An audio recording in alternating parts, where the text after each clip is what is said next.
Be ready. 5 seconds.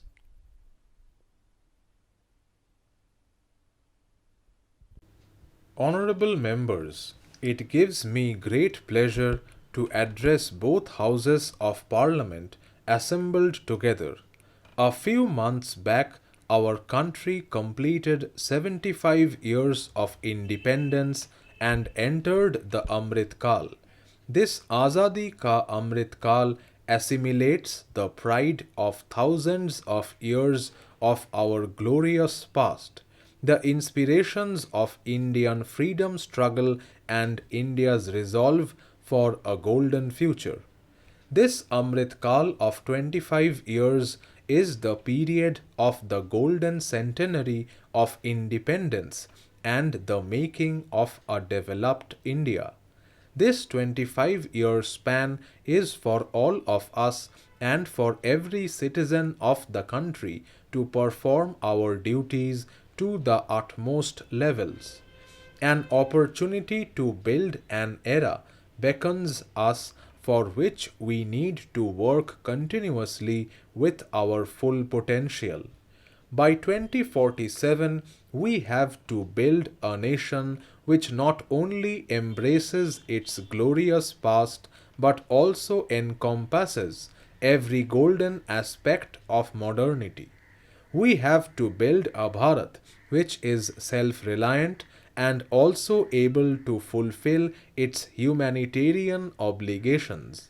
A Bharat which has no poverty and where the middle class is also prosperous. A Bharat whose youth and women power will be at the forefront to give direction to the society and the nation, and whose youth are well ahead of time. A Bharat whose diversity is even more vivid and whose unity becomes even more unshakable.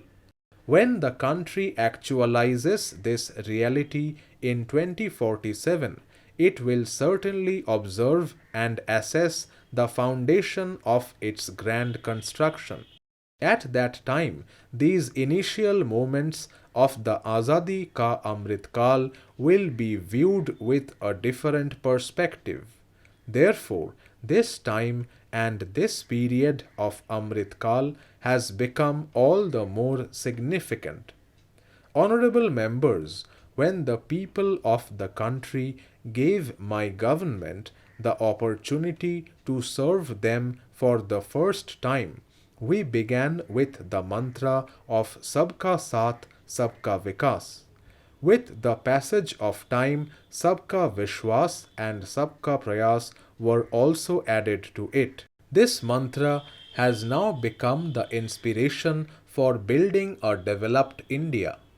In a few months, my government will complete 9 years on this Kartavya Path of development. Honorable members, today through this session I express my gratitude to the people of the country for electing a stable government for 2 consecutive terms. My decisive government has always kept the country's interest paramount and shown the willpower to completely transform the policies and strategies when required. From surgical strike to a firm crackdown on terrorism, from a befitting response to every misadventure, from LOC to LAC, from abrogation of Article 370 to triple talaq, my government has been recognized as a decisive government. The stable and decisive government has enabled us to deal with the biggest calamity in 100 years and the situation that arose thereafter. Wherever in the world there is political instability, those countries are beset with severe crises today. But India is in a much better position than the rest of the world due to the decisions taken by my government in the national interest. Honorable members, my government is of the firm opinion that corruption is the biggest enemy of democracy and social justice. Therefore, there has been a relentless fight against corruption in the last few years. We have ensured that the honest will be honored in the system.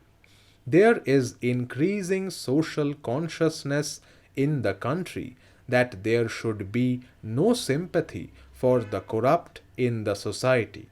In the last few years, the Benami Property Act was notified with a view to create a corruption free ecosystem. The Fugitive Economic Offenders Act was passed to confiscate the properties of criminals who absconded after committing economic offences. An effective system has also been put in place to end the practice of favoritism and corruption in government machinery. Today, there is a government e-marketplace system for tenders and government procurement, in which transactions worth more than rupees 3 lakh crore have taken place so far. Today, special honor is being bestowed upon those making an honest contribution in nation building. Life of our countrymen has been made easier by doing away with the complexities of filing income tax returns. Promotion of faceless assessment has brought about transparency and accountability in the system. Earlier, there was a long wait for tax refunds. Today, refunds are received within a few days. Today, the GST regime has provided transparency along with ensuring the dignity of taxpayers. From Jan Dhan Aadhaar Mobile Trinity, which is weeding out fake beneficiaries, to launching One Nation, One Ration card, we have undertaken major enduring reforms. Over the years, the country has developed a stable and transparent regime in the form of DBT and Digital India. Today, the monetary benefits of more than 300 schemes are directly reaching the bank accounts of the beneficiaries. So far, an amount of more than rupees 27 lakh crore has reached crores of beneficiaries with complete transparency. The World Bank report acknowledges that it was only due to such schemes and mechanisms that India was able to prevent crores of people from falling below the poverty line during COVID pandemic. Honorable members, today an honest taxpayer of the country wants the governments to desist from the politics of shortcuts. He wants plans that encourage permanent solutions to problems and empower the common people. Therefore, my government has laid emphasis on the long-lasting empowerment of the countrymen while dealing with the current challenges. Poverty eradication is no longer just a slogan. Now my government is working towards empowering the poor by providing a permanent addressal to their concerns. For instance, a major cause of poverty is illness. A serious ailment completely shatters the morale of a poor family, leaving generations in debt. To free the poor from this worry, a nationwide Ayushman Bharat Yojana was launched. Under this scheme, more than 50 crore countrymen have been provided the facility of free treatment.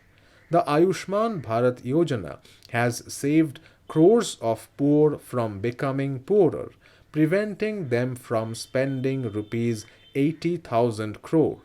Today, medicines are being made available at very low cost.